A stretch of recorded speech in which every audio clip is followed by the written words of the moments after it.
A Harvesthost, a Boondockers Welcome, 1,000 trails, and a Hipcamp, all within less than a 3-week span. And I would say if I have to choose a favorite, hi, welcome to the channel. My name is Kendra. I'm a full-time RV lifer and travel lifestyle consultant. I teach people how to get closer to the lives that they want and sustain them for longer. So to connect with me more intentionally, just check out the links in the description below. In this video, I'm going to be reviewing the 4 most popular options that people tend to use when they're traveling full-time or even part-time in their RV, and that's going to be Harvesthost, Boondockers Welcome, 1,000 Trails, and Hipcamp. I'm going to be rating these based on my personal experiences that I've had in the last 3 to 4 weeks, which includes the actual booking. How easy was it to book it? Was it inconvenient or not? I'm going to be rating it based off of the actual arrival. Was the arrival easy and manageable and stress-free and headache-free? And also the actual value. The value overall for what I paid for versus what I got, whether that be the nightly rate or whether it be the overall cost of a subscription.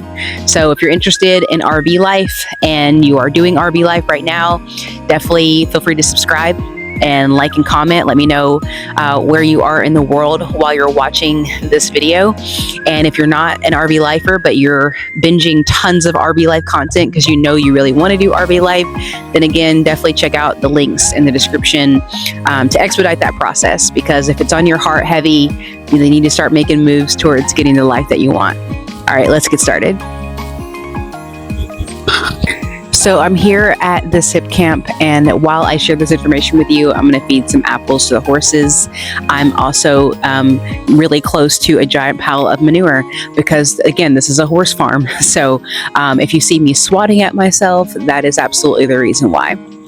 Okay, so since I'm at the Hipcamp, let's just get started there. So right now I'm at a Hipcamp. I'll show you where my rig is located. So you can see my RV is parked right there. The Hipcamp host house is right there. Throughout this property, she has a variety of different horses that I guess she breeds. I'm not currently up to date on people's opinions on horse breeding, so I'm not even going to get into a conversation about that. But I will go ahead and talk to you a little bit about how it went with booking and getting here and parking and how much it cost.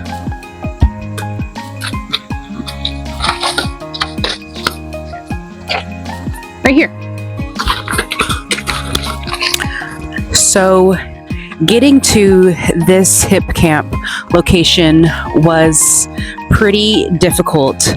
My biggest thing with a Hipcamp is going to be that if you are staying at a Hipcamp, which is someone's first time doing it, and you're their first Hipcamper, ask them in advance, is the route that the app I'm using or the directions that I'm using, is that the best way for an RV to get there? Because you could be going up really steep hills, you could be potentially bottoming out.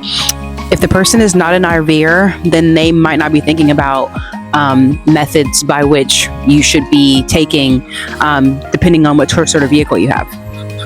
So I think I paid with fees somewhere around $105 or something like that for a 3-night stay. This location does have both water access and a 50 amp electrical hookup, but it does not have sewer. And that's okay with me. I'm totally fine with that. I will say that the spot that I'm set up in is extremely unlevel, and I tried to move my rig in various different locations to get it more level. So the rig had to be moved around quite a bit to get level, and it's still not level.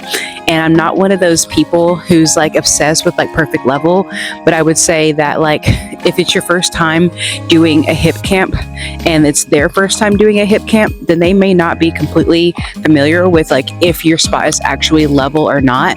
So maybe just like ask that in advance, which you shouldn't have to do, but here we are. So when it comes to booking a Hipcamp, I would give it like 4 out of 5 stars. It's pretty straightforward. It's very easy. You just go on the website, you pick the dates, you submit your request, and then pretty quickly the Hipcamp host will approve it. So not super challenging at all. In terms of the price, I would say it's also about a 4 out of 5. It's more expensive than the average campground I'm finding, not because of the service fees. The service fees are actually pretty cheap for a Hipcamp, but the actual cost of what most people are charging for the value is maybe a little bit off. However, overall, you're getting much more privacy and you're getting to stay in a fairly unique space. I would actually kind of say that this spot is more equipped for a Harvesthost than it is for a Hipcamp, just because the spot's not level. They have electrical, but it is in a very awkward space, and the water is so far from where the electrical is that you have to choose one or the other. Overall, between the booking, the arrival, and the actual value of what I'm receiving, I would say I'm very satisfied overall. So I'm going to go ahead and keep working my way backwards. Before I was here in New York at this horse farm, I was in Connecticut at a Boondockers Welcome. The booking was super simple. Went on the website, made the request. It was pretty quickly approved. So again, 5 out of 5 stars, right? It's pretty straightforward. In terms of arrival, I would say maybe like 2.5 out of 5 stars. The lady definitely gave me a lot of attitude when I arrived, and maybe it was because it was raining and she just didn't really want to be outside. I do not know, but it was fine. Unfortunately, it was just super humid, and I could not boondock for more than just a night with the humidity levels out in Connecticut this time of year.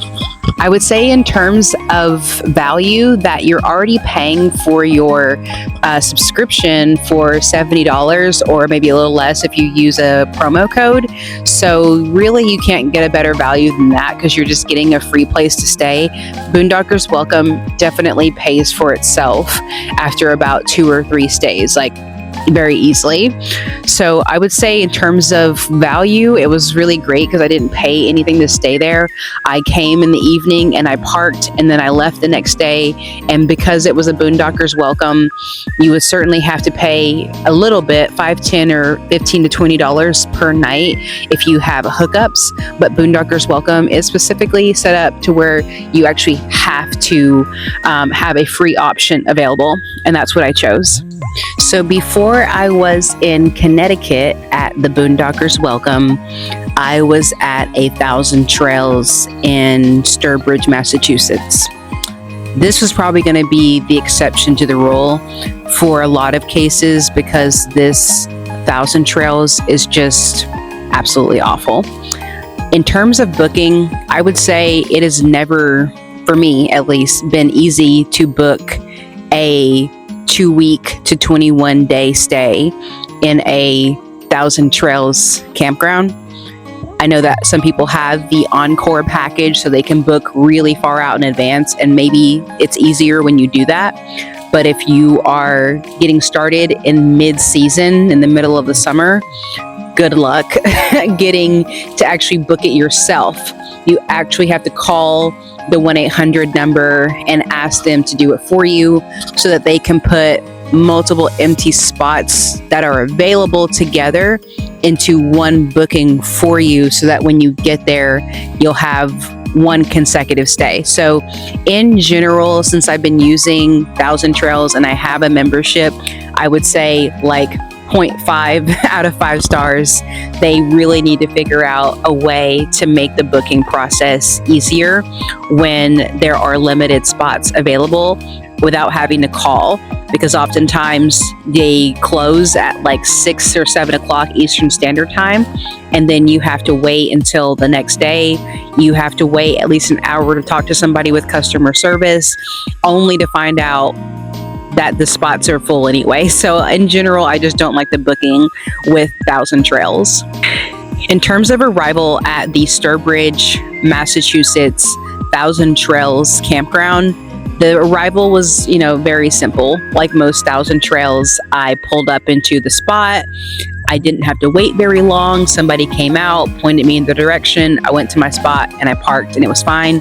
I will say that the person next to me pulled in probably about 15 to 20 minutes later and their electrical was not working. So the campground was full. I think they ended up like finding another spot for them, but you know, you maybe want to check your electrical as soon as you get to the spot. That's what I always do before I even turn off the vehicle of my Class A motorhome. I get to the spot, I check the electrical, make sure that it's working before I start disconnecting everything and putting down my my jacks and my wheel cocks and everything else. So in terms of value, honestly, I have a lot of other problems with this Thousand Trails location, specifically the E. coli outbreak that was happening at their swimming pond, that they did not communicate with guests whose children had been swimming in it until after the fact. But that's another conversation for another video. I would say that in terms of value, I can't complain about the value because I got the membership for free when I purchased my motorhome, and so I have an entire year for free to use my basic Northeast region Thousand Trails membership, and I can't complain about that. So it cost me literally nothing to be there for a week, and then after this stay here, I'll be going to the next Thousand Trails in Accord, New York, which again, to be honest with you, like I read the reviews online, the reviews are trash. So I'm not really looking forward to going there, but at worst case scenario, I park my RV there and I go stay in an Airbnb or do some other traveling for a couple of weeks. So for value, I have to say, for me personally, it would have to be, 5 out of 5 because I didn't pay anything for the actual membership. But if I had, I would literally be irate because the pond that all the children and the kids and the dogs are swimming in had E. coli, and also the laundry did not work, and it hadn't worked for almost a month, and they didn't even bother communicating that. Okay, so last but not least, I'm going to talk about Harvesthost. So I stayed with a Harvesthoster. I think a lot of Harvesthosters are a bit confused about the merge between Harvesthost and Boondockers Welcome. She was wonderful. Her name was Beverly. I'll put a link to her location below. The location was ideal. There was a really cool local beach area playground that was wonderful for swimming, and it was just really great. Booking was super easy. It was my first time using it, and I went on and I put in my information, requested availability, and it was super last minute. I think I was going to arrive like 12 hours prior to the start time of my my arrival, and she confirmed it very quickly. I got there and it was probably just like a couple hours until sunset. She came out and greeted me. She was super nice. There were a bunch of other RVers on her property. It was right next to an Amtrak, which didn't go by super frequently. It was more nostalgic than it was cumbersome for me personally. But it was true boondocking, even though it was a Harvesthost. I will say that on the description, it said that she did have electrical, but when I got there, she did not have electrical, and that's a part of the confusion that some people are having with Boondockers Welcome and Harvesthost merging together. She does have a place where she could plug something in for you. She does charge $10 for that. I did try to charge my solar generator, but it didn't actually work, and that was after I'd already given her my money. But honestly, she was such a lovely person that I just didn't really care. And so, in terms of arrival and the value of this specific Harvesthost, I would say it was like 5 out of 5. I was off grid. I wasn't expecting to be off grid, but I think what really increased the value for me was just being around other RVers. There was a family of RVers there that were in their fifth wheel.